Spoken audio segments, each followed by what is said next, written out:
The Battle of Longewala, 4th to the 7th December 1971, was fought between 120 Indian soldiers accompanied by the 4 Hunter fighter aircrafts and 2,000 to 3,000 Pakistani soldiers accompanied by 30 to 40 tanks. Aftermath, the Indian managed to inflict heavy losses on the Pakistanis, killing 200 soldiers, 36 tanks destroyed, and 500 additional vehicles lost. Pakistani troops were forced to withdraw. Longewala had proved to be one of the defining moments in the war. Salute to all the Indian soldiers who contributed towards the winning cause of the Battle of Longewala. Welcome back to the channel. दोस्तों, zero line और टोरंट माता मंदिर देखने के बाद हमने जाना था लोंगेवाला युद्ध स्थल देखने के लिए, पर हम भटक गए और पहुंच गए पाकिस्तान में। ऐसा मैं इसलिए कह रहा हूं कि अगर आप चारों तरफ देखोगे तो यहाँ पर आपको सारे व्हीकल्स जो अबेंडन पड़े हुए हैं वो सारे पाकिस्तान के हैं, जैसे कि यहाँ पर रखा हुआ ये टैंक हो या फिर ये जीप। जी हाँ दोस्तों, ये वही लोकेशन है जहाँ भारत और पाकिस्तान के बीच 1971 में घमासान युद्ध हुआ था, जिसमें भारत ने पाकिस्तान को युद्ध स्थल पर वापसी करने के लिए मजबूर कर दिया और युद्ध को जीत लिया। इस लोकेशन का नाम है लोंगेवाला। अगर आपको यहाँ पे आना है तो सबसे पहले आपको परमिशन लेनी होगी, और जब आप यहाँ पे आओगे तो आपको पाकिस्तान के ही अबेंडन टैंक्स और जीप्स दिखाई देंगे, तो इसीलिए आपको यही लगेगा कि आप पाकिस्तान में ही आ गए हो। दोस्तों, यहाँ कुछ ऐसा हुआ था कि यहाँ भारत के केवल 120 सैनिक यहाँ लोंगेवाला बॉर्डर पर तैनात थे, और पाकिस्तान ने जब यहाँ पर हमला किया था तो उनके पास 3000 फौजी थे। यहाँ पर तैनात भारत के 120 वीरों ने 3000 पाकिस्तानी सैनिकों के साथ युद्ध किया और उन्हें हराया। भारत की तरफ से सिर्फ 2 जवान शहीद हुए थे उस पूरे युद्ध में, और रात भर उनको रोक रखा इसी जगह पर। यहाँ पर पाकिस्तान के 200 सैनिकों को मार दिया गया था, 36 टैंक्स और 500 व्हीकल्स को डिस्ट्रॉय कर दिया था। लोंगेवाला युद्ध को लीड किया था मेजर कुलदीप सिंह चांदपुरी ने, और 1997 के बॉलीवुड फिल्म बॉर्डर में इन्हीं का रोल प्ले किया था सनी देओल ने। जब पाकिस्तान के सैनिकों ने यहाँ उनके टैंकर के साथ हमला किया तो भारत के जवानों के पास बहुत कम एंटी टैंक माइंस बचे थे, जो उन्होंने यहाँ बिछा दिए थे। पर माइंस बिछाते वक्त एक माइन वही ब्लास्ट हो गया और हमारा एक वीर जवान वहीं शहीद हो गया। हमारा दूसरा जवान शहीद हुआ था रिकॉइललेस राइफल से फायर करते वक्त। पाकिस्तान के टैंक्स जब आगे बढ़े तो एक के बाद एक टैंक ब्लास्ट होने लगा, तो पाकिस्तान को लगा यहाँ हर जगह पर एंटी टैंक माइंस लगाए गए हैं, और इसी तरह से भारत ने उन्हें पूरी रात यहीं पर रोक रखा। भारत के मेजर चांदपुरी के बटालियन के पास लिमिटेड वेपन्स थे। उनके टीम के पास केवल 2 medium machine guns, 2 81 mm mortar और 4 shoulder anti tank rocket launchers, और उनके फौजी में कुछ लोग ऐसे थे जो बारूदी सुरंग बिछा सके। दूसरी तरफ पाकिस्तान के पास 3000 सैनिक थे। बस यही नहीं, उनके पास टैंक T-59 और शर्मन टैंक्स की एक पूरी रेजिमेंट थी। जवानों को एक जगह से दूसरी जगह जाने के लिए mechanised vehicles, 2 German shepherd dogs भी थे जो लैंड माइंस को खोजने का काम किया करते थे। पाकिस्तान वालों ने तय कर लिया था कि उन्हें लोंगेवाला में ब्रेकफास्ट, रामगढ़ में लंच और जैसलमेर में डिनर करना है। यहाँ मेजर कुलदीप सिंह चांदपुरी ने पीछे हटने के बजाय यहाँ डटकर मुकाबला करना सही समझा। टाइम्स ऑफ इंडिया के एक आर्टिकल के अनुसार मेजर चांदपुरी ने 120 सरदारों को इकट्ठा करके ये कहा कि सिखों ने बहुत बड़ी बड़ी कुर्बानियाँ दी हैं, और उन्हें गुरु गोबिंद सिंह की कहानी भी सुनाई। और साथ में उन्होंने ये भी कहा कि मैं तो यहाँ डटे रहूँगा, अगर कोई यहाँ से जाना चाहता है तो वो जा सकता है, मैं किसी को नहीं रोकूँगा। लेकिन उनका ये मोटिवेशनल स्पीच सुनने के बाद एक भी जवान पीछे नहीं हटा, और जिस तरह से चांदपुरी बटालियन ने लोंगेवाला बॉर्डर को सुबह तक डिफेंड किया, उसे भारत का इतिहास कभी नहीं भूल पाएगा। जब सुबह हुई और सूरज की पहली किरणें धरती पर पड़ी तो भारत के वायुसेना दल के हंटर एयरक्राफ्ट्स ने पाकिस्तान के सारे टैंक्स को तबाह कर दिया। आपकी इन्फॉर्मेशन के लिए बता दूं तो इन हंटर एयरक्राफ्ट्स में उन दिनों नाइट विजन नहीं था, इसीलिए उन्हें सुबह तक इंतज़ार करना पड़ा। खैर, जब सुबह हुई तो इन्हीं एयरक्राफ्ट्स ने पाकिस्तान के बचे 22 टैंक्स को उड़ा दिया था। 12 पाकिस्तानी टैंक्स को ग्राउंड एंटी टैंक फायर ने रात भर में उड़ाया था, और सिर्फ 2 टैंक्स को आखिर में कैप्चर किया गया था अबेंडन होने के बाद। तो कुल मिला के 36 टैंक थे पाकिस्तान के, और पाकिस्तान को मजबूर कर दिया था विद्रोह करने के लिए। इस तरह से भारत यहाँ पर विजयी हुआ था। तो इंडिया की जो विक्ट्री हुई थी उसमें बहुत बड़ा योगदान रहा था इन हंटर स्क्वाड्रन का, और इस तरह बैटल ऑफ लोंगेवाला भारत के इतिहास में एक अमर और यशस्वी विजय गाथा बन गई। 1997 बॉलीवुड फिल्म बॉर्डर में जैकी श्रॉफ ने रोल प्ले किया था विंग कमांडर एंडी बावा का।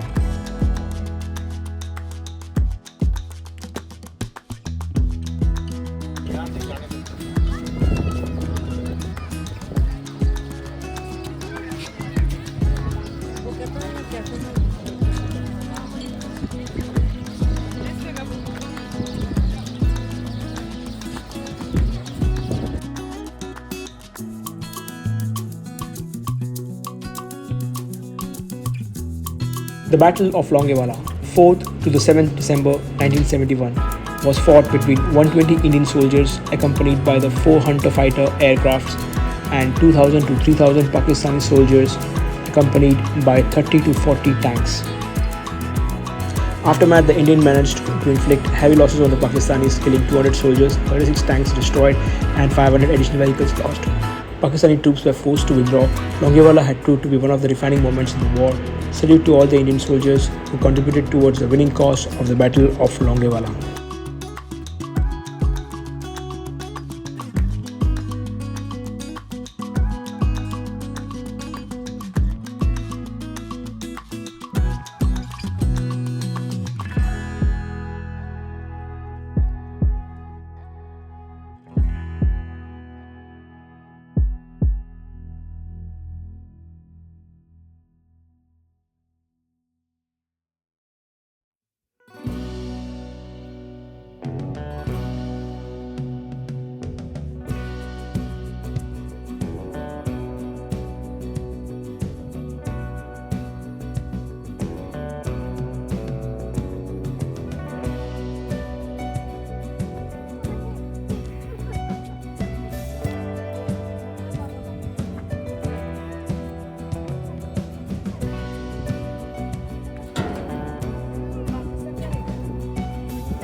ये है म्यूज़ियम और यहाँ पे लोंगेवाला वॉर से रिलेटेड सारी चीज़ें रखी गई है, जैसे कि युद्ध स्थल में इस्तेमाल किए जाने वाले वेपन्स, वॉर हीरोज़ को जो भारत सरकार ने पुरस्कृत किया था उसकी लिस्ट, और भी लोंगेवाला वॉर से रिलेटेड कुछ इन्फॉर्मेशन है, कुछ डिटेल्स है।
यहाँ पर आप देखेंगे तो पुराने ज़माने में वॉर के समय में सोल्जर्स द्वारा इस्तेमाल किए जाने वाले कुछ कपड़े, गैजेट्स, वेपन्स और इक्विपमेंट्स भी देखने मिल जाएंगे।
ये सेक्शन में लोंगेवाला वॉर का एक मैप बनाया गया है। इसमें लेफ़्ट साइड में है पाकिस्तान की फ़ौज, राइट साइड में है भारत की फ़ौज और बीच में है एंटी टैंक माइंस। आसमान में ऊपर देख सकते हैं हंटर प्लेन्स जो इस युद्ध में कारगर साबित हुए थे।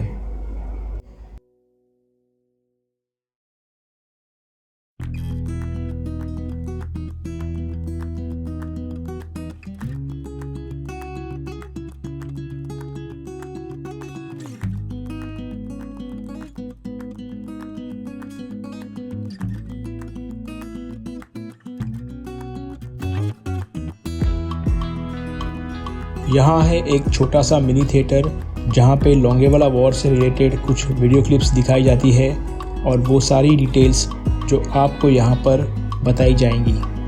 तो अगर आप यहाँ पे आते हो तो इसे मिस मत कीजिएगा।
तो दोस्तों आशा करता हूँ कि ये व्लॉग आपको अच्छा लगा होगा।